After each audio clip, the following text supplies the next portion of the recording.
Welcome to Career Tools. Today's topic, Resume Update 2010, Part 1. Here we go.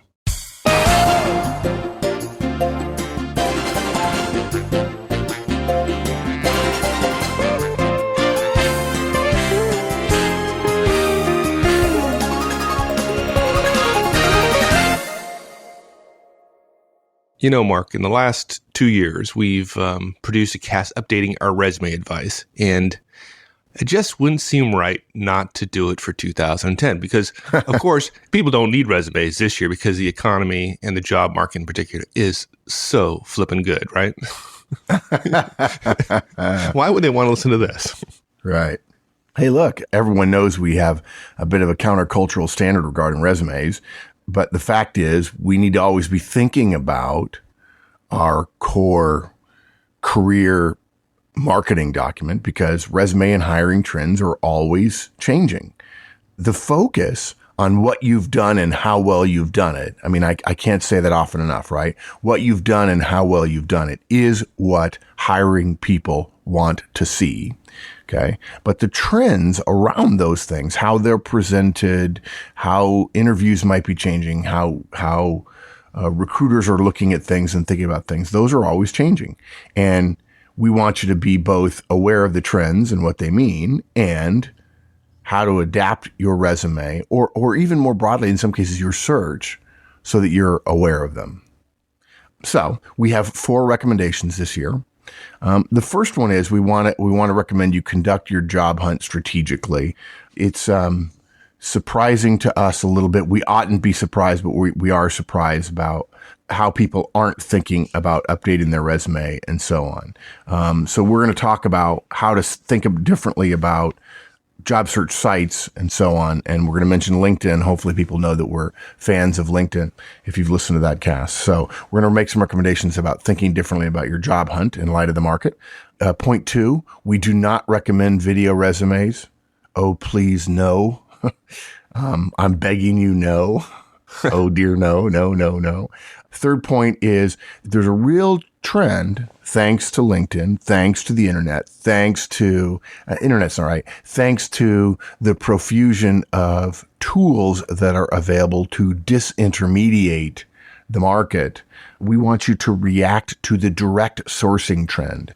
Disintermediation is the elimination of the middleman, and many more companies want to see and hear from people directly. So we're going to recommend you look at company websites. You've got to be on LinkedIn and your network. Hopefully everybody's been working on it. Your network is more important than ever. And I'm sure it sounds terribly self-serving, but it's proven again this year. You've got to reduce your multi-page resume down to 1 page. With the number of people looking, at least in the US, and I would think in Western Europe as well, the number of people looking for jobs, the recruiters are not spending more time in their first look at a resume. They're spending less time. Good.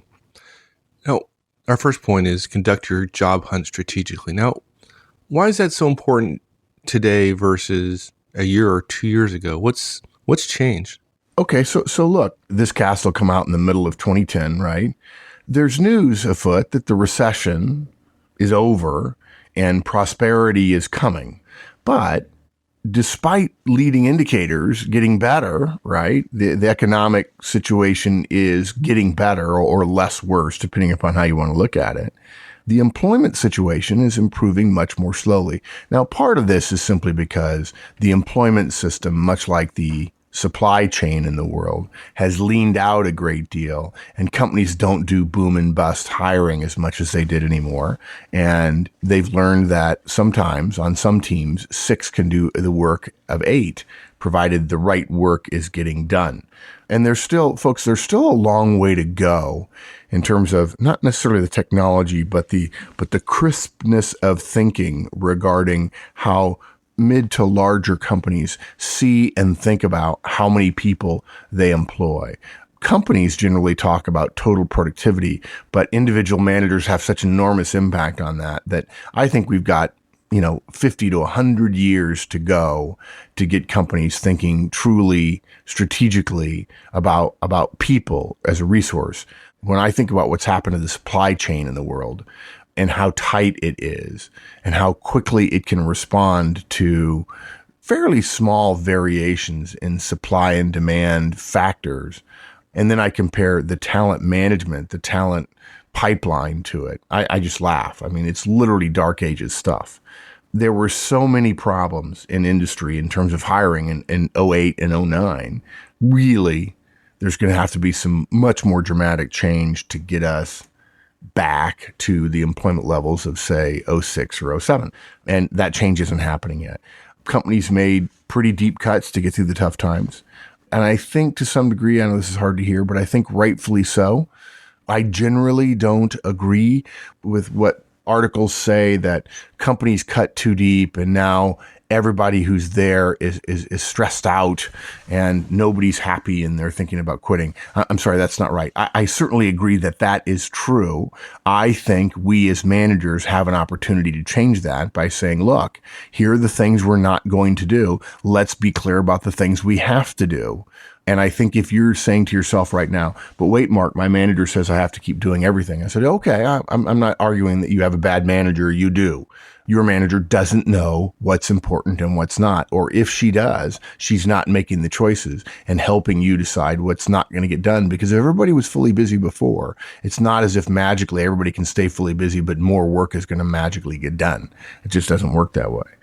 So the economy is not growing fast enough to get hiring back to normal levels. On the other hand, the lack of or the speed of the recovery is not equal everywhere. It's not a blanket that's rising or falling at the exact same level everywhere. Lots of managers now are complaining, despite the market, of not being able to find good staff for, positions like medical staff or engineering staff. We read articles that managers are complaining that the quality of the interviewees is really, really low. But look, in the U.S., the national unemployment rate is almost 10%, but in North Dakota, it was 3.6%. Please, we're not recommending you move to North Dakota, although it's certainly pretty at certain times of the year. But the rate in Nevada is 14%, and it's still rising. Now, on the other hand, people don't realize this, but information on the unemployment rate by industry and down to individual county level in the U.S. is available freely on the internet through the government. The Bureau of Labor Statistics, BLS, maps employment trends and may not be the most technologically advanced place in the world, but they do a good job of providing detailed data. And they predict which jobs are going to be increasing in terms of need in the next 10 years and where those jobs will be. Yeah, I wonder how many folks who are out there looking for jobs have gone and looked at that. I mean, it's good data, right? It's pretty accurate data. It's available freely. Seems you might want to know that stuff. Yeah, I'll tell you something about that. I think it's a little bit like Horstman's Christmas rule. It happens rarely, but it's important to us. And so it's very stressful. But I think a lot of people underestimate the assumption that they make that I want to stay in the same place. Now, look, folks, we want you to stay in the same place if you want to. If you're close to family, if your spouse has a job, please, we're not saying that you should move or shouldn't move. We're simply saying a lot of people make an assumption, I have to stay. And if they did a broader, more strategic search, they might discover that there's a fabulous place that they would love to live that has all kinds of jobs that are in the industry that they want. And because those places tend to be known, that's how you would find out about it, is that they're known outside of where they are. That means that those people who are hiring there know they're going to be hiring people from elsewhere geographically. And so they're willing to talk to people who aren't in the same location. And by the way, other countries do this. It may not be to the same depth. And frankly, most of the trends that are here in the U.S., generally speaking, tend to apply to G20 nations. Look, if you're unemployed right now and you're worried about making your next mortgage payment or paying for food, or for your family, you need a job. We understand that. And by the way, don't complicate your job search by doubting yourself or suggesting to yourself privately that, gosh, I'm not the person I thought I was. It's just false. It's fundamentally false. You're a good person. You need a job and you'll find one. And maybe you'll have to take a step back. That's okay. Every CEO I know got fired at one point in his or her career. But look, your priority right now is to earn money for your family. And Folks, there's pride in earning money for your family, regardless of what you're doing. I don't care if you're driving a taxi cab. If you drive a taxi cab in Chicago, you're going to be better just breathing than some of the people we've run into up there lately. Our guidance then, for those of you who really need a job to pay bills and so on, which we've said before, take whatever you need, whatever you can get to feed your family. Let's take care of that first. Okay. If you're worried what's going to happen when a company says, why'd you take a step back? Say, look, the market was terrible. I did a search and we didn't have the cushion, the cash cushion we would have liked because we just had a baby or we had just closed on a house. We'd used a bunch of our savings. And then unfortunately I got laid off. And so I needed cash. And so I did what I needed to do. I have to tell you, 75% of recruiters are going to say, oh, okay, no problem. They've either been there before or they recognize that you're doing the tactically correct thing, even if it doesn't look great strategically. And if you're good, you're going to catch up to where you were. You don't have to worry about that. We see it all the time. In the medium term, though, everyone needs to understand what's going on and take advantage of the things that are going on now so that it'll help your career long term. Look, steel production has been declining in the U.S. and, for that matter, in Britain since the 70s. And if you don't know that, then you're not paying attention and thinking, I want to go into the steel business. It's fine if you want to go into the steel business. Just understand there are so few jobs. Your interest in the steel business makes your job search inordinately hard. And those trends are available. And folks, you need to look beyond just, the gross revenue or the product being produced. Look at employment trends, because if you look at manufacturing, for example, you might conclude that based on manufacturing output, that it's a growing industry, right? Because in fact, manufacturing in the U.S. has never been higher than it is today, although the job situation is much different because of productivity gains. So you just can't look at the output of the sector. You need to look at the employment statistics. Good point. So take advantage of the information that's available. Take a 50,000-foot view. If you're 30, you have 30 to 40 years of employment left. Seriously. The people that were your age in the 70s in the steel industry are hoping that they can cling on to the remnants of the industry until they retire. Don't be like them. If it takes 10 years to retrain to a more sustainable industry or one that you're more interested in, start now. So think strategically, take advantage of the data. We wanted to give a good overview in this cast, but I think we'll be doing more detailed podcasts about the various sources that are out there and how to use them. Part of the reason we've stayed away from that is because some of the sources, as technology has been improving, have been changing how they deliver stuff. And we don't want to have to put out 3 or 4 casts a year for all the different subtleties that exist in terms of the websites. But we do want to do a good overview so people will have it. Good. Okay. Now, you mentioned a somewhat hazy, vague view of video resumes. Oh, it's not hazy. It's crystal clear. Yeah, okay. But there's been a lot of headlines lately. Yeah, for like the last year. Yeah, but not big headlines, right? Not news headlines, just kind of. No, pretty big headlines. Folks have been talking about video resumes for 18 months now, right? And if you don't know what a video resume is, folks, it's a video that you make, that you get on there and you describe your skills and experience, and it takes the place of your normal resume. Now, they're pretty vociferous about this, right? They say it gives the company a better idea of your personality, your communication skills, as well as demonstrating your personal brand and, frankly, showing that you're on the cutting edge of things. Right. Now, given where video is going, right, in a more broad, general sense, right? What's wrong with a video resume? It seems like a good way to get your face out in front of people. I love it when you play the straight guy. Look, we'll put out a podcast in the next couple of months with more guidance in depth. But for now, be assured, we don't recommend video resumes. Okay, look, it's funny to me. I had a conversation with somebody recently about David Letterman and about Jay Leno and about Conan O'Brien, the late night hosts in the U.S. And I know there are equivalents in many other places. I don't watch much TV, but apparently there was a dust up recently about The Tonight Show, which is a long running U.S. TV show that Jay Leno hosted. And I bet Jay Leno would be okay with the video resume. Yeah. Well, Jay Leno really doesn't need a resume. And I had a discussion with this person, and he said, it's just amazing to me how many great stars they can get on those shows. And I said, well, if there's only a couple of shows, then obviously, those are the key ones you want to get on. He says, yeah, but they always, they're famous people all the time on there. And I said, you understand. I mean, when they have a famous person, when they have an actor or actress on there, what do they talk about? Oh, they talk about their upcoming movie. I said, yeah, you understand that those shows survive on being public relations vehicles for movie and book and TV and other entertainment and sports celebrities building their personal brand. It's true very much in the news business, in print as well.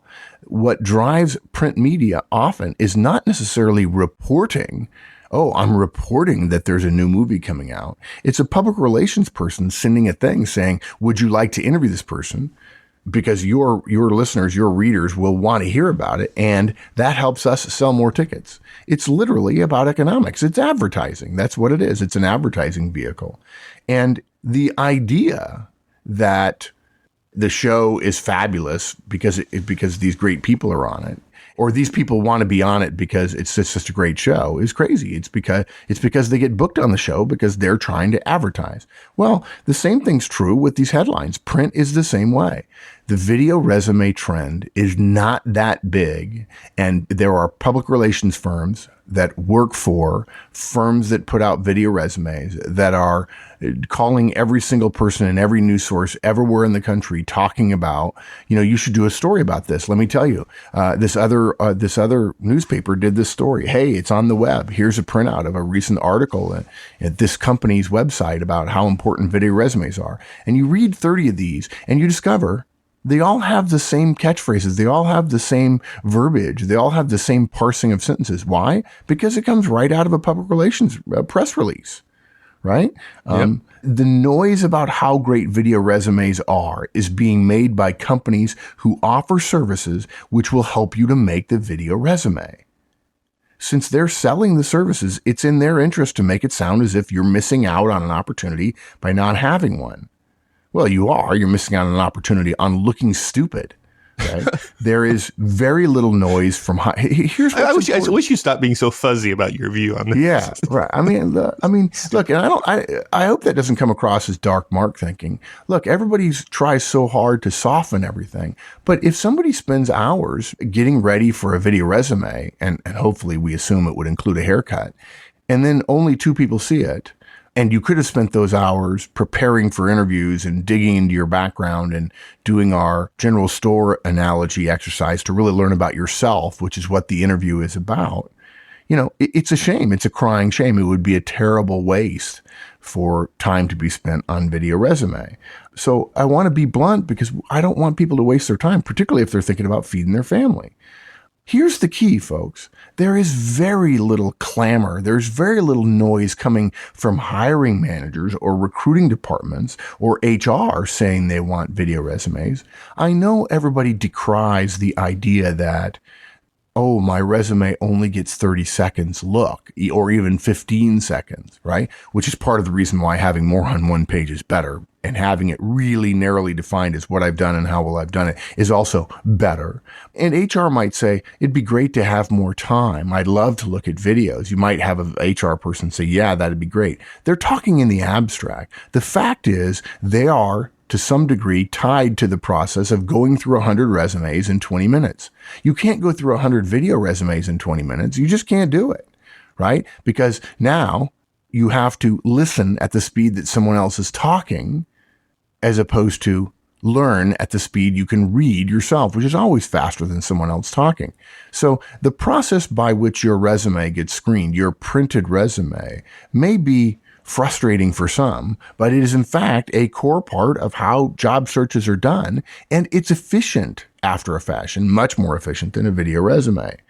And look, further, the average hiring manager or HR manager is going to compare any video, whether they like it or not, whether they want to or not.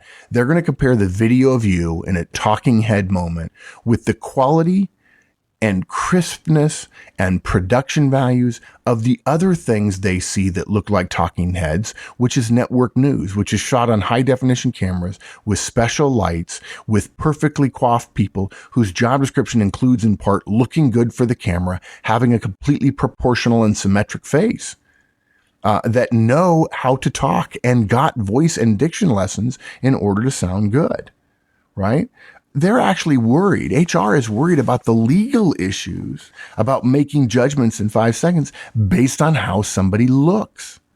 You are not missing opportunities by not joining the trend. If it's a trend, I think it's a fad. Unless, of course, you're missing the opportunity of becoming a TV weather person, right? You know, given the examples we have seen so far, Wendy and I have seen so far, those people who have recorded a video would have had more credibility had they not done so. You better look really good. You better be really good on camera. You better have a very compelling story, and it better be done within a minute in order to make a difference. And I have to tell you, that's hard work, and the market is terribly small. Couldn't I just reuse my dating video? No, never mind. Yeah, No. exactly. Yeah. Did I say that out loud? I can't believe I said it. eHarmony or whatever. There you go. Folks, Mike is making a joke. He's happily married to Sean for years and years and years and years. He's making a joke about video, not about his job status or his dating status. I would hope at some point that people would get my sense of humor, but maybe not. This is what I live to do, explain your jokes. I'll just stop saying Lord knows mine need explaining sometimes. Thanks, everyone. That's it for this week. We'll conclude this show next week. In the meantime, have a great one. So long.